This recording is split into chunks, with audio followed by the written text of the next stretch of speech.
Hello again, everybody, and welcome back to the Accelerator with Michael Conniff. That's me. We're here to bring together entrepreneurs, startups, and founders with investors of all includes venture capitalists, angels, family offices, and investment firms. And today I'm really excited to welcome all the way from Brazil, Daniel Sarquis. You're in Brazil, right, Daniel? Yeah, that's right, Michael. Thanks for welcoming and glad to be here with you. Very exciting. He is from Mergus Ventures, if I said that right. Perfect. Trying hard to get the thing every name right on this show. But he is you're our first guest from Brazil, which is very exciting. And Oh, glad. you seem you seem pretty young to be such an accomplished investor. But why don't you tell us how what led up to that? How you became an angel and joined the firm you're in now? What was your path? What was your journey? Okay, perfect. So let's start from the beginning, right? I think that I had a huge influence of my dad. I'm a civil engineer, but I've never worked within the area. I've done all of those internships that you must do, but it was never my interest. I've applied for an internship at AB InBev here in Brazil. It's called Ambev. And in the US, you probably know as Anheuser-Busch. In Europe, for like Stella Artois, all of those big breweries that we have around the world. Like, it's actually the biggest brewery in the world. So I started within the internship program of AB InBev, and there was like a really nice experience. So I've joined the company. I've worked with like operations, supply chain, last mile delivery. It was a really nice experience. I loved the company, and I was like in a really good and nice path, a success path, working like a lot, but always in the right place and the right time. And free beer, Uh, right? They always give you free beer at those companies. yeah, yeah, yeah. You know, I wish there, but no. I know they don't do this anymore, but I've been to a beer factories where the workers were given free beer all day. Yeah, yeah, That's yeah. the way So it so used to be.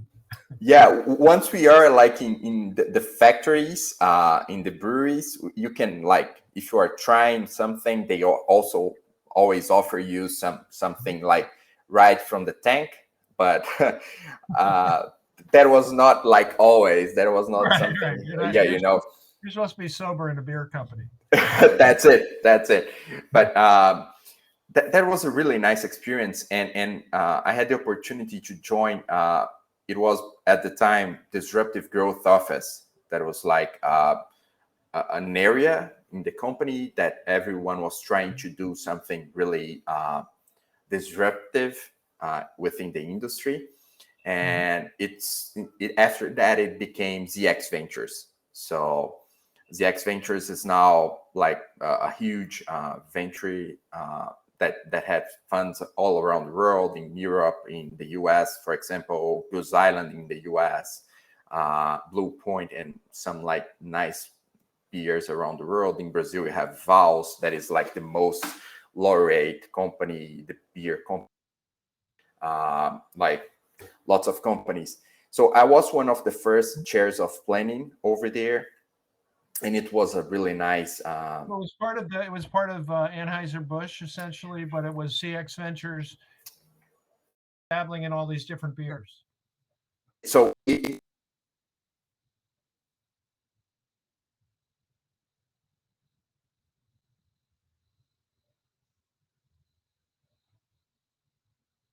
I may have lost you there for a second, Daniel. Just okay, yeah, I'm there here. you go. Now you're back. I think we actually captured that. Could you just repeat that if you don't mind? Yeah, no, sure. So the thing is that ZX Ventures was already a name inside the company. That means like zytology, that is the study of beer, and X from exponential. But inside the company, and from the outside perspective, it was always the Disruptive Growth Office, and then this like type of spin-off, it became the ZX Ventures. Can I ask you a question? And you might well know the answer to this. So you're inside a big successful company that's been there for generations, as we know in the U.S., right? Yep. But was it bought by a South American company, wasn't it? Anheuser-Busch at some point? Yeah. So Yeah. Ambev, in the beginning, it was a group of like huge entrepreneurs from Brazil. One of them is really famous in the US, friend of Warren Buffett, Jorge Paulo Lemann is his name. And he merged Antarctica and Brahma, the two biggest breweries in Brazil. Right. And But he had like a, yeah. here's what I'm driving at. So I think what's unusual about this is that here's a beer company creating a venture, CX Ventures, that Yeah, is meant to disrupt its own business, that's right? it. I mean that does happen, and a lot of the professors in textbooks say you have to do that. You have to be willing to kill your own babies. But Yeah, not that they were trying to kill Budweiser, right? But never. that Yeah. that is quite a bold charge that they gave you to go ahead and look at beers. Sounds like everywhere. Yes. So the thing was that the company in the US saw that the craft breweries were taking like a lot of market share. It was like 1% in the beginning, and then it turns to 25%, Oh, is that right? It of was that market high, share. very high. So they didn't want to happen in the other countries. Mm. So they started building this small like cells. So we had like a director that was like responsible for the zone. When I say the zone, it's like mainly South America, Latin America, but focused in Brazil because it's the biggest market here.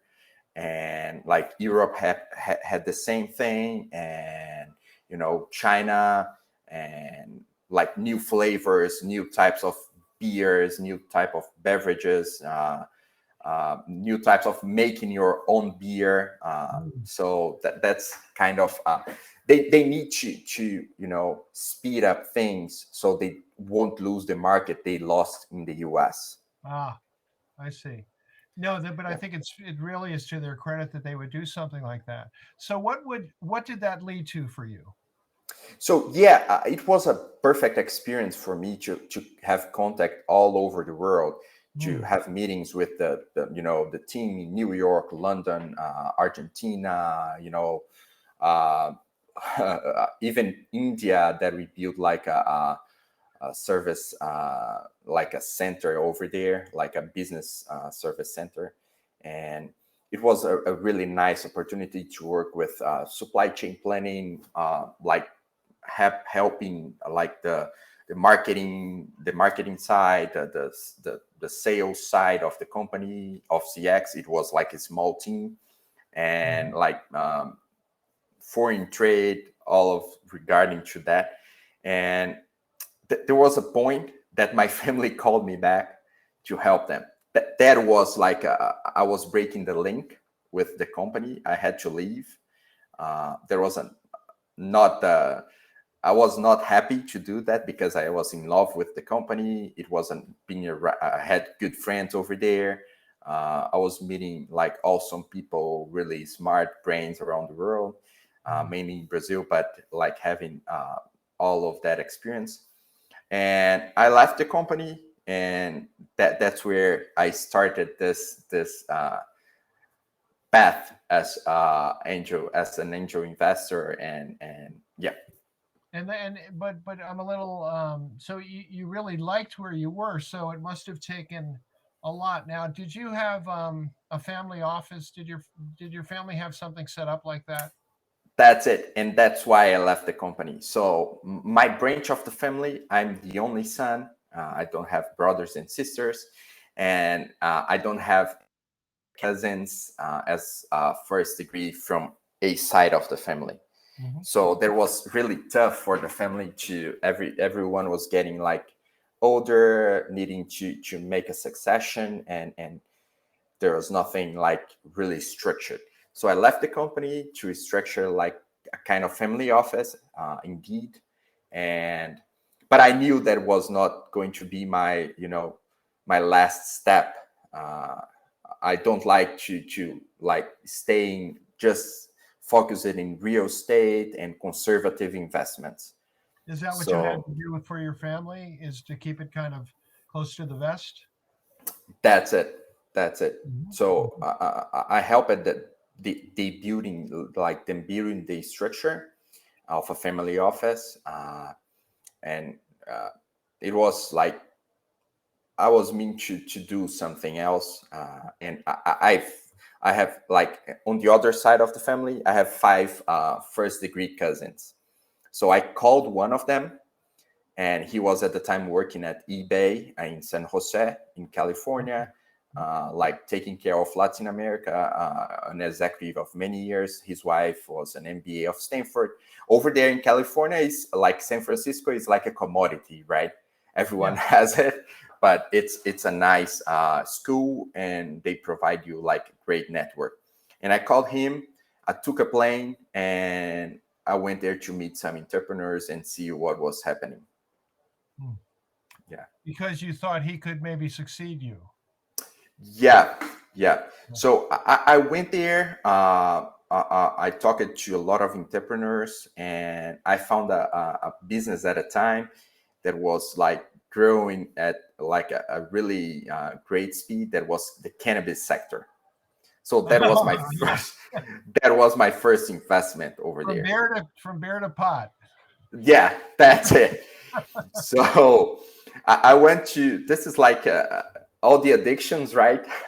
I Right. went to I went to California. I made my first angel investment over there. There was like a really nice company with a CPG product. In this year, they won after we made the investment. Me, my cousin, and another friend of us, huge executive as well, much older than me at the time. So I learned a lot from them. And was Uh, that so you made an investment? Was this a personal investment or was it a family office investment? no, all of my investments are my investments Oh, because my personal. family doesn't like to diversify in any other like sectors. There was I'm changing this mindset, but it's quite hard. Sure, sure. Yeah. Well, this is interesting because you sort of have a counterintuitive uh, c- um, career path because you go to a big company and you end up disrupting, and Yep. then you go, to the family where you have to kind of dial it back and be conservative, essentially, right? Be conservative in your investments, and now and then you take that step to go out on your own and start to do what you want. Now, what happened with that company, and how many years ago was that? So that investment happened like 4 years ago, Okay. 3 to 4 years ago. I was like 25 to 26 at the time. Uh, I was like opening those doors, and the company is still operating. Still a nice company, always in the recommendations of Rolling Stone, Forbes, and Wired as like a great beverage to drink. It's a It's CBD drink. it's a CBD. CBD drink. 'Cause Yeah. I have a little CBD cream that I use to go to sleep at night. It seems to work pretty well. Yes. So that was like a first. I was like a first time like discovering all of these environment that circles the cannabis industry. So I love the company. I love the. It's called Proposition actually, and I love the proposition of the company, and uh, it's all over the U.S. Supermarkets in California, online, Urban Outfitters. So it went through a good path, and that made me excited. So, uh, so this is all on your own. Did you move to California? Or were you still living in Brazil? I was still living in Brazil, but coming and going, coming to going to California, to San Francisco, and coming back to Brazil and going back to California. But that lightens a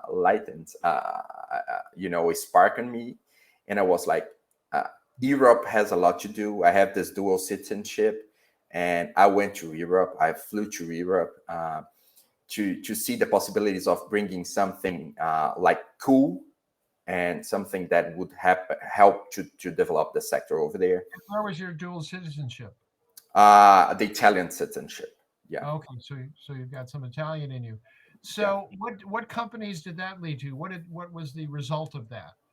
So yeah, I went to Europe, and I was willing to build a small factory that I would like do a lot of beverages or like edibles with a nice and good, cool brand. But that was in the end of 2019.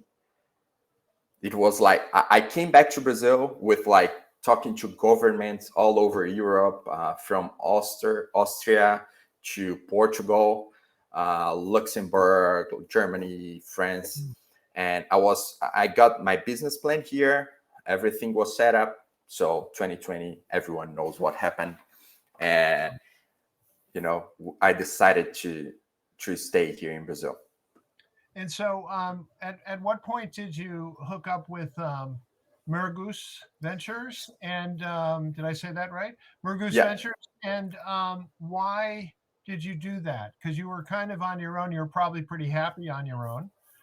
That's it. What led to it? Yeah. So the thing was that I went to Europe. I came back, and it couldn't stop over there, right? I decided to join another sector that was the psychedelic industry. Oh my gosh. What's yes. next? So Next is Mars and the moon. yeah. So I was learning something over there with like a Canadian American company, two companies. So I've put some, I've bet on them as well. And of course, I'm willing to bring them to Brazil. Because I think that is a lot of. When you say psychedelics, that could mean a lot of things. So, what precise psychedelics are we talking about in these companies, and what are the names of the companies? Yeah, so Wake Network is a Canadian American company. They study all of the things that involve like the psilocybin space. Okay. So. They have partnered. If I could just interrupt for a second. So correct me if I'm wrong, but psilocybin, we call it what we used to call a feel-good drug. That I know that the television show 60 Minutes did a piece on it, and this guy who had been using it just basically said, "I've never been so happy." That was kind of what he said. Now, how does it work? Is that real? Is that kind of the effect it's having on people? Yeah, so this company Wake is doing a brilliant job partnering with like one of the biggest, if not the biggest, hospital and center for brain development in the world in Baltimore. It's called Lieber Institute. It's part of Johns Hopkins.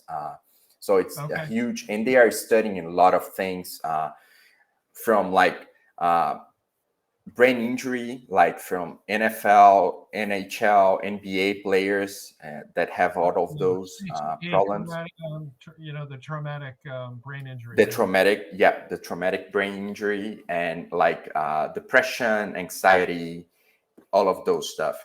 What happens is like it seems that your brain makes some good other connections that you are not able to do when you are not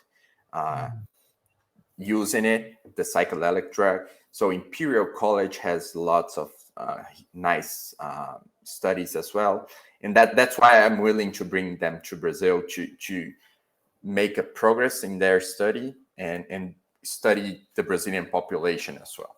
So it's really research and development to some degree? Yeah, and they have like supplements from mushrooms, but no non-psychedelic mushrooms. They're really nice. They are like doing really nice job in that area. The founder is You, amazing. The president's amazing. you probably have heard of Timothy Leary, right? Yep. Yep. So he said, turn on, what is it? Turn on, tune in, drop out is what he was saying. But basically, um, the phrase that these psychedelics were mind blowing was certainly very common in the 60s. That's what, that was kind of the experience people had. I remember my brother, who was basically a hippie musician back then, still a Hmm. musician, but dropping LSD on Easter Sunday, and we went out to eat. He was probably only 16, right? And he Hmm. said he was hallucinating bunny rabbits. So Yeah. pretty scary and crazy. Is there anything in this? I guess you can say the same thing about cannabis to a lesser degree, but is there anything in this that we need to worry about health wise? So the thing is that once you study and get more knowledge, you know how to using the right way with the correct dosage for the right person. So, for example, Is it a doctor's prescription or is it over the counter? so that's it. It's a doctor's prescription, Okay. and they are studying everything that is related to your genomic and your metabolomic side. So it's going to be like a precision medicine, just I made see. for you. Nothing you just eat a mushroom and oh, that's it's like Right. a yeah. So Like it's a like any designer medicine, they call that. that's it. So what I've heard in the few last days that there is if you drink Adderall, like a bottle of Adderall, you're gonna die, right? Mm-hmm. Well, I wouldn't know, but I'll take your word for it. Yeah, and if you eat like 5 pounds of mushrooms, you won't die. You are gonna get like pretty crazy, I but would it's think not you would toxic. turn into a mushroom.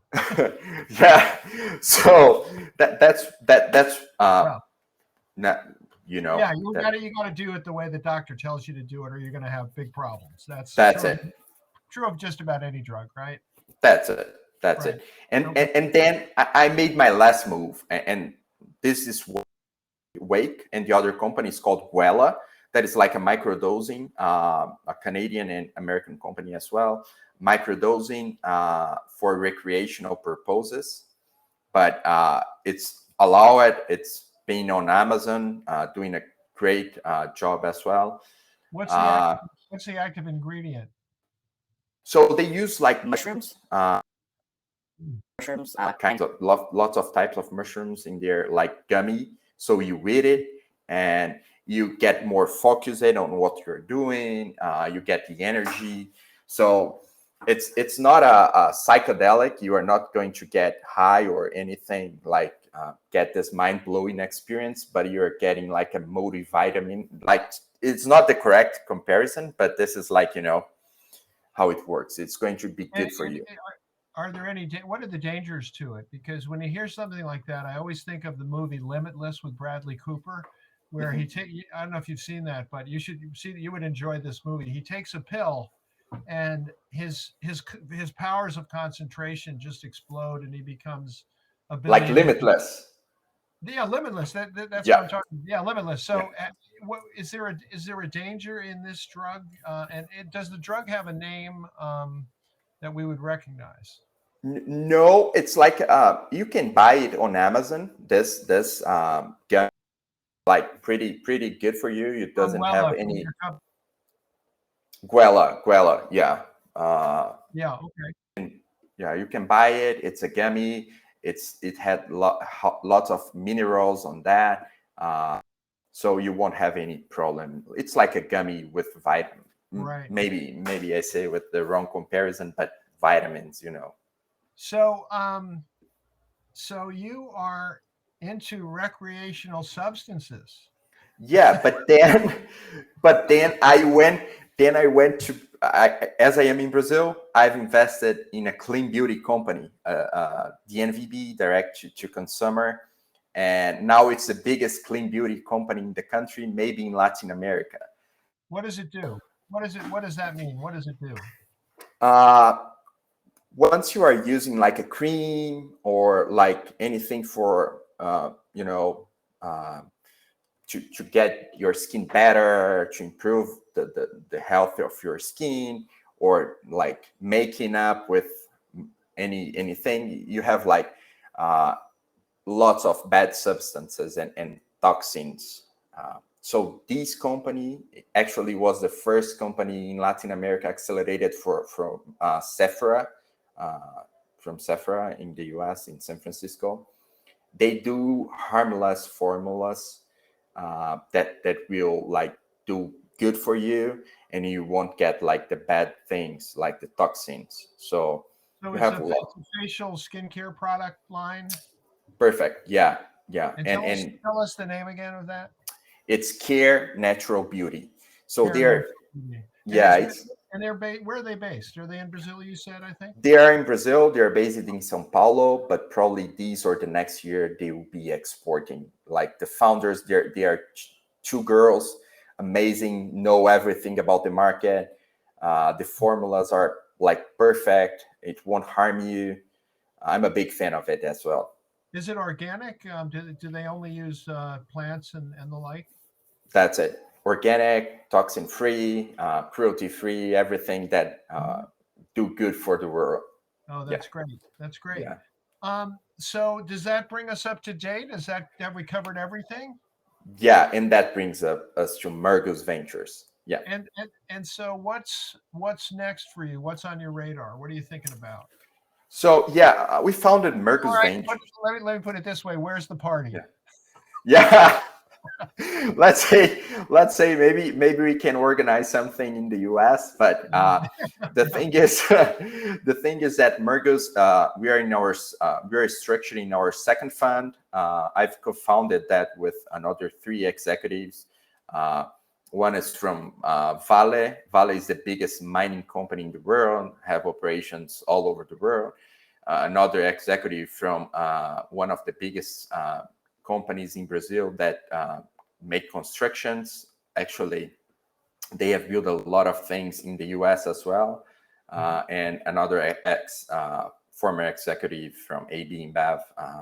So we formed it. Our first fund was a deep tech fund focused on like hard sciences, nanotech, biotech, and all of those things that can change the world. Our second fund will probably be in that direction, but How big are these funds? looking what How big are the two funds? the first fund is an 80 million reais is our target. It's like today is 15 12 15 Million. million dollars. Yeah, our second fund is probably going to be a little bit bigger than that. Uh, Following this thesis of you know new frontiers, markets that are not too big or soon to be big. So uh, that's what we like, Sorry, Yeah. and yeah, So that sounds interesting. It sounds like your plate is pretty full. yeah, yeah, So, yeah. you have before I let you go, I have to ask you. So, do you still drink beer? A little bit, yeah, not too much. You still use cannabis, CBD, and Not otherwise? right now, not right now. And how But about what is it? Psych? psilocybin, Yeah. Do you still do that, or do you do that? Uh, I will do that in the near future. So I'm organizing my agenda to go to the US or Canada to do like a full cycle of the program. Yeah, I'm willing to do So you go back to your family office and you say, "Hey, you want some beer? Who wants pot?" that. my, Well, my grand my granddad gets crazy. Gets crazy, totally. that's such a funny story. I had no idea about any of that.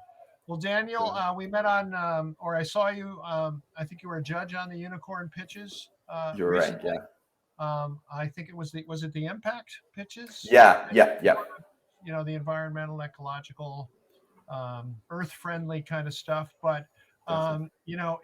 it'll be really fun to kind of watch what you do next. You seem to have a nose for for some fun stuff. And of course, we wish you the best of luck in everything you do. So Thanks. you'll have to come back soon. Okay, promise me. Thanks for sure, Michael. Thanks for the opportunity of talking here. And that's the thesis, right? Invest in things and bet on projects that will help the world and the living beings on it. So there's That nothing sounds else to good. do. Yes, I saw that on your LinkedIn page. Very well said. Daniel Perfect. Sarquis from Mergus Ventures, if I'm You're right. getting better at saying that. Perfect. You've been you've been listening to the Accelerator with Michael Conniff. That's me. We're dedicated to founders, to venture capitalists, to entrepreneurs, startups, family offices. We've kind of covered all of that, haven't we, Daniel? Yeah, Um, lots of things. but we will promise to come back before you know it, and make sure to subscribe to us and to keep watching and listening. Okay. Thanks, everybody, and we'll see you soon. Thanks.